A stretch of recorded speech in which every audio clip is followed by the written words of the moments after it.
नमस्कार। आज हम बात करेंगे एक बहुत ही पावरफुल चार्ट पैटर्न के बारे में। एक ऐसा पैटर्न जो ट्रेडर्स को ये पहचानने में मदद कर सकता है कि मार्केट का बॉटम यानी निचला स्तर कहाँ बन सकता है। जी हाँ, हम बात कर रहे हैं head and shoulders bottom pattern की। इसे समझना कह सकते हैं कि ट्रेडिंग के फैसलों को काफी बेहतर बना सकता है। ये जो बात है ना, ट्रेड करना आसान है पर निकलना मुश्किल, ये असल में ट्रेडर्स की सबसे बड़ी परेशानी को बताती है। सबसे बड़ा सवाल यही तो होता है कि कब खरीदें, और उससे भी बड़ा सवाल कब बेचें। हेड एंड शोल्डर्स बॉटम जैसे पैटर्न, ये हमें इन्हीं खास मौकों को पहचानने के लिए काफी भरोसेमंद सिग्नल दे सकते हैं। तो आइए देखते हैं कि आज हम इस पैटर्न को समझने के लिए क्या-क्या कवर करने वाले हैं। सबसे पहले हम देखेंगे कि मार्केट का बॉटम कैसे पहचाने, फिर इस पैटर्न की बनावट को समझेंगे, वॉल्यूम का इसमें क्या रोल है ये भी जानेंगे, और हाँ, ये भी देखेंगे कि ये पैटर्न फेल कब होते हैं, और आखिर में कुछ स्मार्ट ट्रेडिंग तरीकों पर बात करेंगे। तो सबसे पहली और सबसे बड़ी चुनौती मार्केट के रिवर्सल्स यानी उलटफेर का सही टाइम पता लगाना।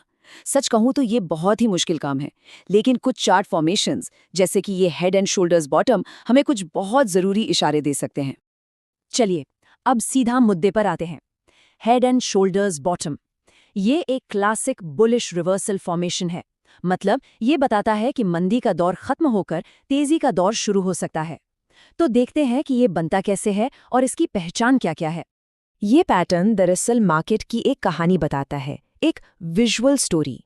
ये हमें दिखाता है कि कैसे एक लंबे डाउन ट्रेंड के बाद जो बेचने वाले हावी थे उनकी ताकत अब कम हो रही है, और जो खरीदने वाले हैं वो धीरे धीरे मार्केट पर अपनी पकड़ बना रहे हैं। और ये देखिए, ये है इसका क्लासिक शेप, एकदम साफ। एक लेफ्ट शोल्डर, फिर एक और गहरा बॉटम जिसे हम हेड कहते हैं, और फिर एक राइट शोल्डर।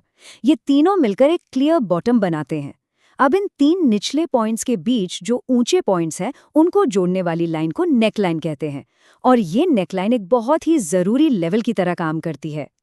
इस पैटर्न में ना सिमिट्री यानी समरूपता बहुत जरूरी है। मतलब राइट साइड का हिस्सा अक्सर लेफ्ट साइड जैसा ही दिखता है, चाहे वो टाइम हो या प्राइस लेवल। ये सिमिट्री ही तो इस पैटर्न को मजबूती देती है, क्योंकि ये दिखाती है कि बायर्स और सेलर्स के बीच जो पावर शिफ्ट हो रहा है वो एक बैलेंस तरीके से हो रहा है, किसी अचानक हुई हलचल की वजह से नहीं। लेकिन सवाल ये है कि क्या सिर्फ ये शेप देख लेना काफी है?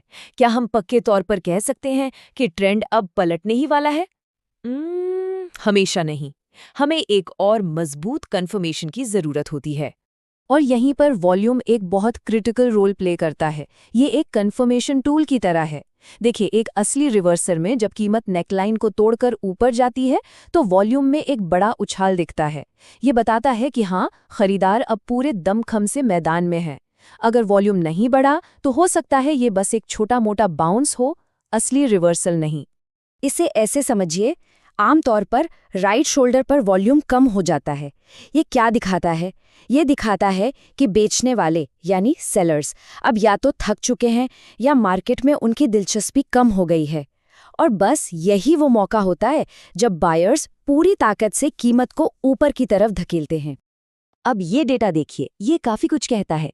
ये हमें बताता है कि जब सेलर्स की दिलचस्पी कम हो रही हो, जैसा कि गिरते हुए या यू शेप वाले वॉल्यूम ट्रेंड से पता चलता है, तो बायर्स के लिए कंट्रोल लेना आसान हो जाता है।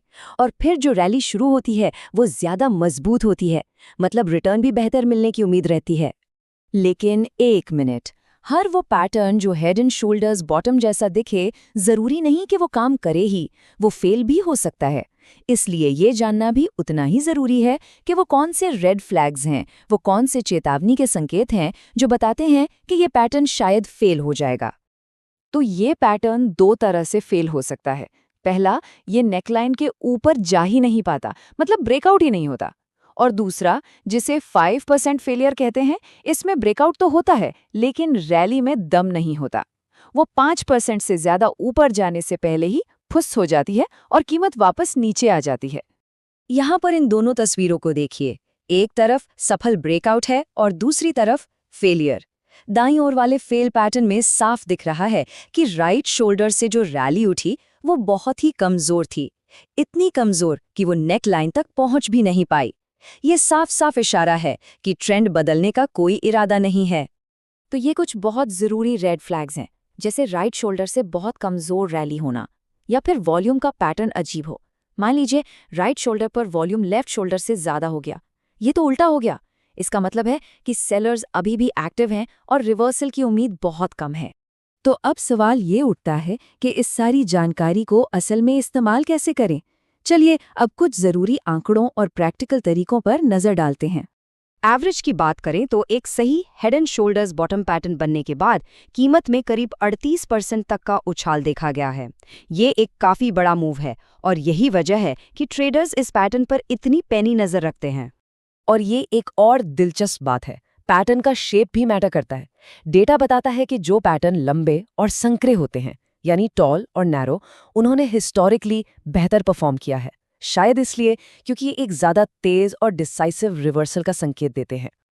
तो प्राइस का टारगेट कैसे सेट करें? इसके लिए एक मेजर रूल है, सिंपल है। सबसे पहले हेड के सबसे निचले पॉइंट से लेकर नेकलाइन तक की ऊंचाई को मापें, फिर इस ऊंचाई को ब्रेकआउट पॉइंट में जोड़ दें। इससे जो कीमत निकल कर आएगी वो आपका मिनिमम एक्सपेक्टेड प्राइस टारगेट होगा। आखिर में कुछ ज़रूरी ट्रेडिंग टैक्टिक्स। एंट्री के लिए हमेशा नेकलाइन के ऊपर एक कंफर्म्ड क्लोजिंग का इंतजार करना बेहतर होता है। रिस्क को मैनेज करने के लिए राइट शोल्डर के लो के ठीक नीचे एक स्टॉप लॉस लगा सकते हैं। और एक और बात, कई बार लगभग आधे मामलों में प्राइस ब्रेकआउट के बाद वापस नेकलाइन को रीटेस्ट करने आता है। इसे थ्रोबैक कहते हैं। ये एंट्री का एक दूसरा मौका भी हो सकता है। हाँ, एक बात हमेशा याद रखना जरूरी है, ये सारी बातें सिर्फ जानकारी के लिए हैं, ये कोई फाइनेंशियल सलाह नहीं है। चार्ट पैटर्न एनालिसिस के लिए बहुत अच्छे टूल हैं, लेकिन ये भविष्य के नतीजों की कोई गारंटी नहीं देते। पिछला प्रदर्शन भविष्य में भी वैसा ही रहेगा, ये जरूरी नहीं है। देखा जाए तो चार्ट्स को पढ़ना एक नई भाषा सीखने जैसा है। ये भाषा हमें मार्केट की साइकोलॉजी, यानी खरीदारों और बेचने वालों की सोच को समझने में मदद करती है। ये बताती है कि आगे क्या हो सकता है। अब जब इस एक पैटर्न को पहचानना आ गया है, तो सोचिए मार्केट में और कितनी ही ऐसी कहानियां छिपी हुई हैं जो बस पढ़े जाने का इंतजार कर रही हैं।